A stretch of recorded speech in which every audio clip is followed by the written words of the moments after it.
Welcome back to Pacific Push on Taste Radio, Dash Radio. It's your host, Ogee Money. And today, I'm actually getting the opportunity to sit down with my guests. I'm in New York City, in the streets. I'll be back in the beach soon. The streets are beating me up right now. Beach down, 02, streets is up. But I'm here with my brother, Grimey Qua. What's going on, player? Fucking vibe. Speak up, man, speak up. We go back. I've been waiting for this. back. So We've been waiting for this. So I get a chance to sit down with Grimey Qua today and discuss, his transition from leaving prison after 12 years and following his passion and his dream, which is the music. Music's in him, and I've known Qua his entire life. I know his family, but let's get to it. Qua, talk to him. How you feeling? Nah, respectfully, I feel good. I ain't gonna front, I feel good. Every time I get a chance to take the opportunity, I take it. So I can't wake up with no regrets, gangsta. Yeah. So what made you pursue rap after prison? Again, like we spoke about it, you came home from 12 years, but you've been rapping since I've known you, like 10, 11 years old. All right, so boom, when I went to jail, right? When I used to be in my cell and shit, so I used to write my little verses and shit. I used to write my little bars and shit. Everybody used to come outside, niggas spit their raps and shit. So when I used to come out there with my little raps and shit, everybody used to be like, nah, you fire, like, feel me? So like the first 2, 3, 5, 10, 15, 20, 35, 50, 100, 20, 125, 200, now you like, 300 people just told you that shit. After years and years of being there, like, feel me? I started finding myself like this is me, like this my shit. I embodied this shit. Like, respectfully, the shit that niggas talk about, the shit that niggas went through, I feel like I'm so comfortable with myself now, I could talk about it any way or any type of beat or any type. It just come off easy. It's my time, respectfully.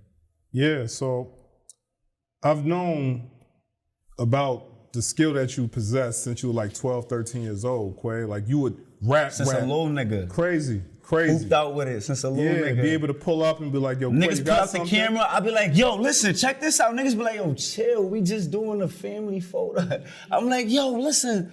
But that was me from a young, like, I always wanted to be a rapper. I seen Tupac, I seen certain niggas, and I was just like, Mace, I seen these niggas and this shit. I felt like I wanted to live that. I felt like I was it, to be honest with you. That's the shit that got me locked up.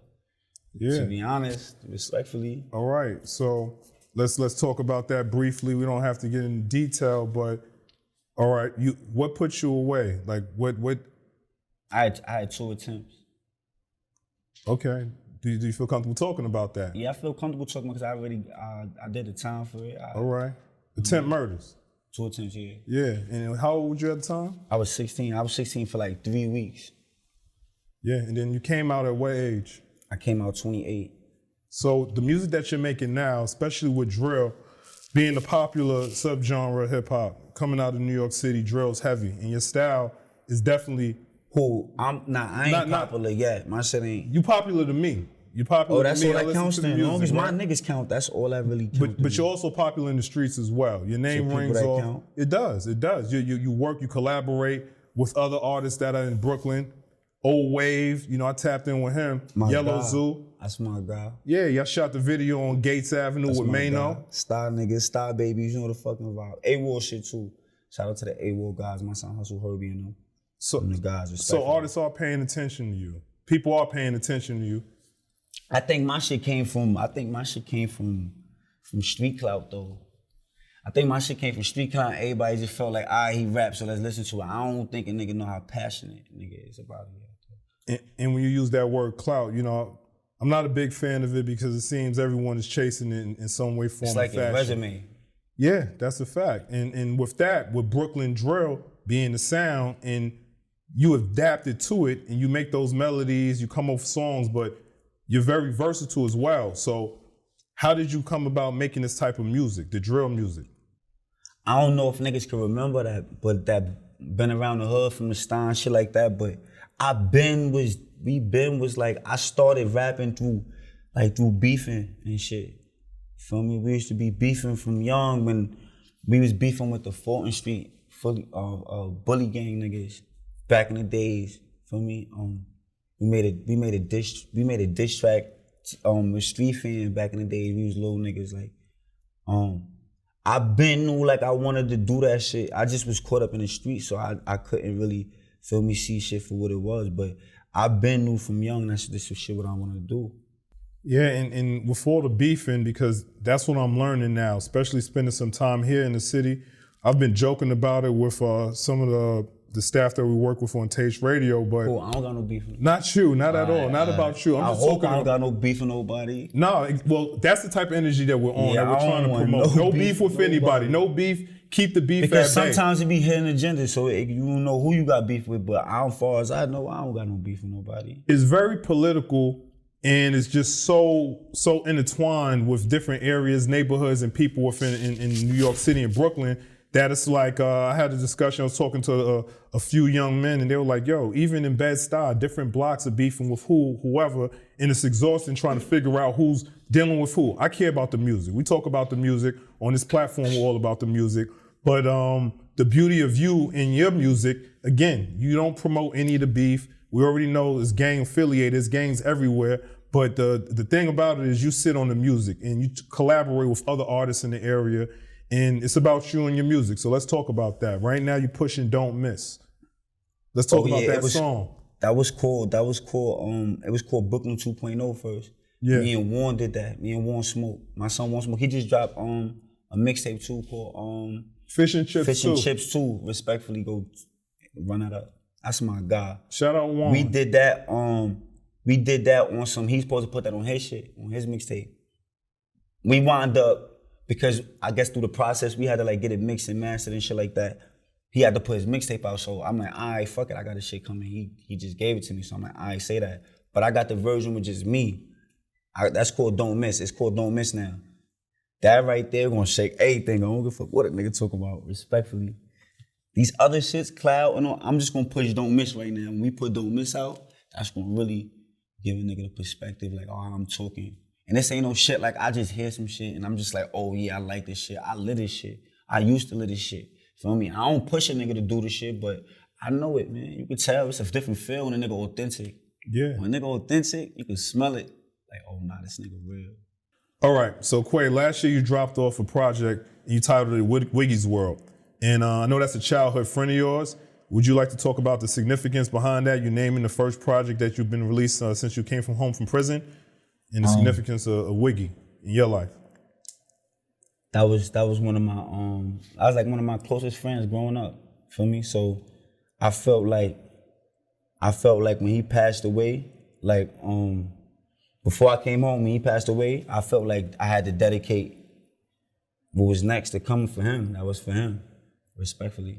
So the reason I mention that, you often see and you hear about artists or people in general, when it comes to, you know, naming something with young black men, you always hear about someone who passed away, but it was like a homicide or whatnot. Wiggy passed away because not natural causes, but it had nothing to do with violence in the streets. It was just an untimely death. Wiggs passed away in his sleep.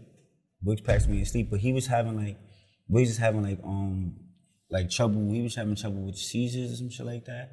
It was mad shit, but you know, like, niggas don't be really like getting real deep into their personal, like, we never really sat there and we'd be like, yo, bro, like, my heart fucking with me and shit like that. Like, I mean, it's sad that we don't really do that to each other, but feel me, we never it wasn't on that level. And we was young, I was locked up, so shit was still new to him, so I don't think he seen it coming, to be honest with you. Nobody, but that's why I felt that it was a beautiful that you dedicated the title of your project to Wiggy in the way that he died. And it's hard, a lot of times, coming from the environments that we're in, when you're dealing with death, and like you were saying, nobody wants to talk about it. You hear about things, oh, yeah, that's fucked up, this happened, and you move on. So at least dedicating your project to Wiggy and to a friend that lost his life, and it wasn't through violence or anything, I felt that was pretty special. No, respectfully. Now that we're in 2021 though, what are your plans?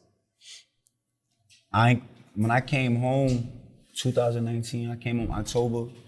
I was pushing my music more so just how as I go, flowing. I come outside, I tell the cameraman, yo, come outside, we gonna shoot a video. The guys outside, we pop out, we shoot a video. Now I want to take my time. Now I want to really like take my time with my videos.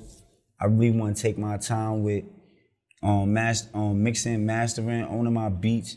You know, mastering my name, owning my copyright. I want all that. I don't want to do this wrong and then later on I wind up like fucked up or hearing like everybody else's situation. You know, niggas be like, yo, man, I got beat, catch these 360 deals and all that shit. So I'm trying to go about things right this time, more so.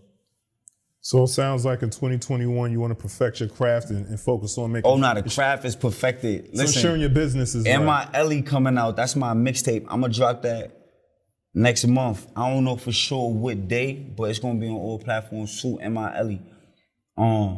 I just want to get the videos and shit together right now. I'm getting the videos and shit together right now, but when I drop this right here, I ain't gonna front. This should touch people. Well, all right. Well, before we get out of here, Qua, let the listeners and people know how they can get in contact with you, your Instagram, your social media. At Grimey Qua. Spell it out for me. GRIMEYQUA. Facebook, Qua Do Too Much. That's it. I don't got no other. Twitter. I got Twitter. Qua Do Too Much too. Well, the project Pain, is out. You got my Twitter, Pain? Yo, buzzing. No. Yeah. He went out? Yeah, Oh, kill shit. that Qua. But so I don't even get on that shit. This guy right here. Wiggie's World on all platforms right now, and you're pushing Don't Miss. Respectfully. There you go. All right, Pacific Push with G Money. We'll get back to the music. We're gonna get back to you too. Qua, you too much.